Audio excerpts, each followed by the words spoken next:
Well, hello, I'm Chris, and this is my Tamiya HOTSHOT body painting, stickers, everything video. I'm restoring a vintage 1985 Tamiya HOTSHOT. This is the body it came with. We're not using that, but you do have to use the spotlights. They do not come with the body set. I'll make these videos to give you an idea how hard or easy this is. So it's recommended to cut the car out first and then paint it second. I'll paint them first and then I trim them down with a Dremel real nice. You'll see how I do that, but we've washed this with Dawn soap really good, air dried.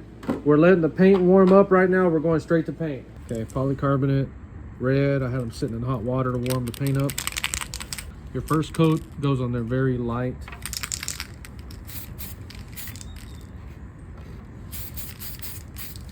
That's it.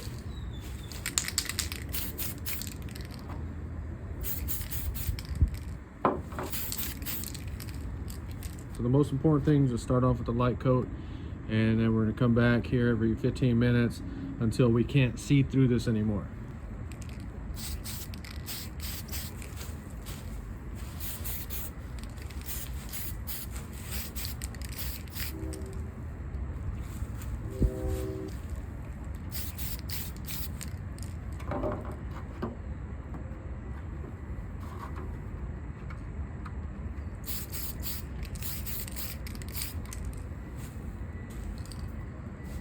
All right, so we had to come over here where we have a bunch of good light.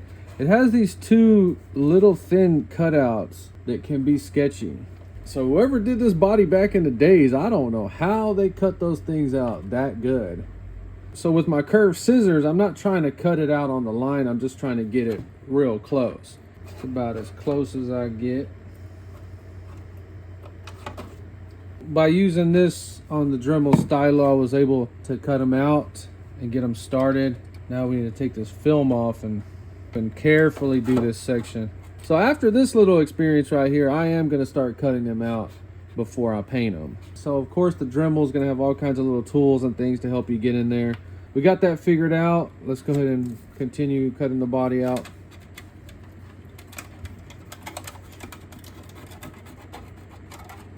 All right, that's about as close as I get to the lines, and then we use this Dremel. Works really good, but it's messy.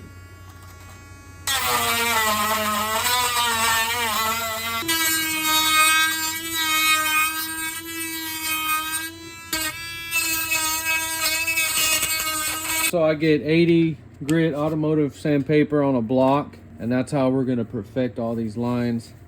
Go ahead and get all this off. Gentle pressure. Then a little piece of 180 folded like a taco, kind of get that edge.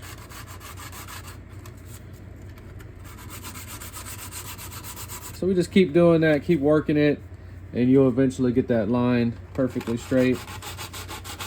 80 grit folded, coming here.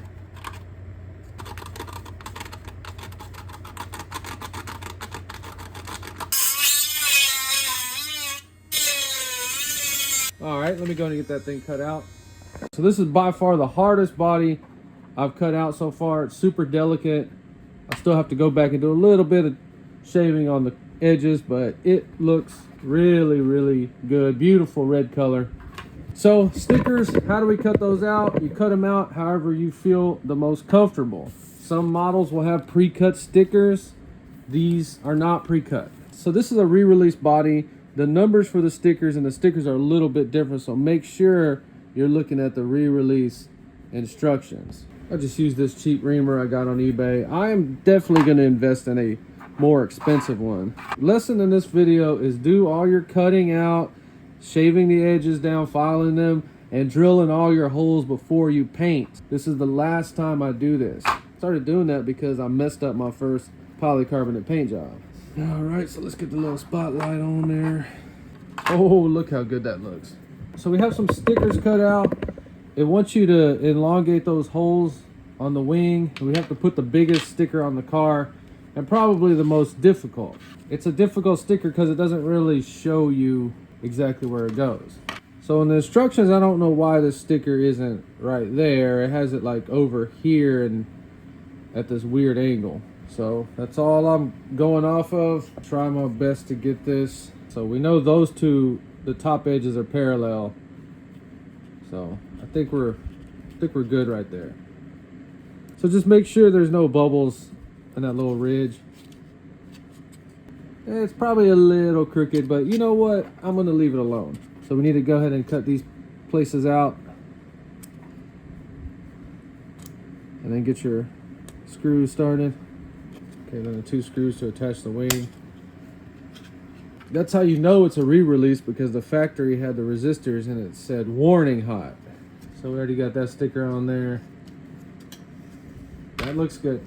Okay, so we're putting the body stickers on there. I get a microfiber and some rubbing alcohol. I just make sure the body is clean. We wipe it down real quick in case we touched it, and you got to have a good light. We're looking at that reflection in the light and making sure there is no dust on it. So this sticker right here, you're going to line it up with the rocker, get you a measurement, and then just move it forward until it just barely touches. All right, rocker line straight, work the sticker up. 3, you're making it even with the bottom of the rocker line.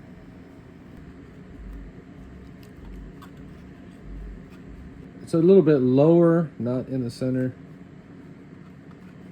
Doesn't look good. So these stickers are not hard to do at all. Let me get them all on there and we'll take the final look at this. This is how it looked in the instruction manual. I swear, these were not parallel with each other. You see that picture right there? They put them parallel with each other. Either way, I'm just gonna leave it. It looks good like that.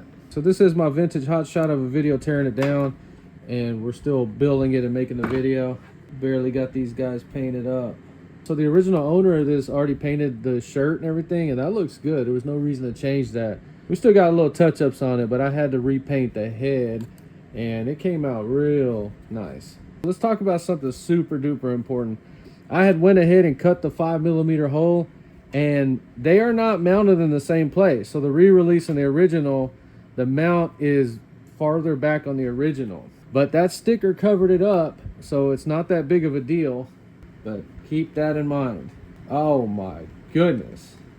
So I have a super shot video coming up. Also, we're gonna have to cut some of these out. So if you're missing those, stay tuned. Let's just stick this back in. Yeah, this freaking thing right here, I like this thing. Okay, so you see the little holes on the top, so we can put the pins in.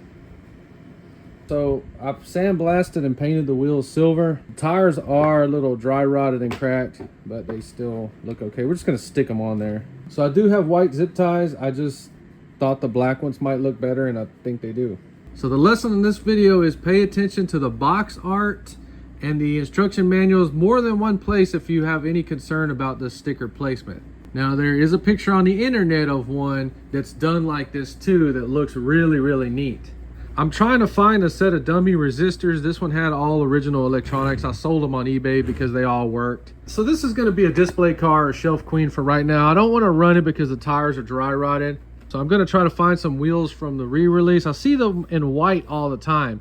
This car, in fact, had silver painted wheels, and that's what we did right there. They weren't plated, they were painted. So that's why this car looks so good the way it does, because this is the way it came. Looking good from all angles. So it was built to run, but I'm going to take this out and display it with a Tamiya motor. Taking your time to do the colors and stickers right. You see what we ended up with. This thing is absolutely beautiful. If you enjoyed this video, please like and subscribe. Thanks for watching.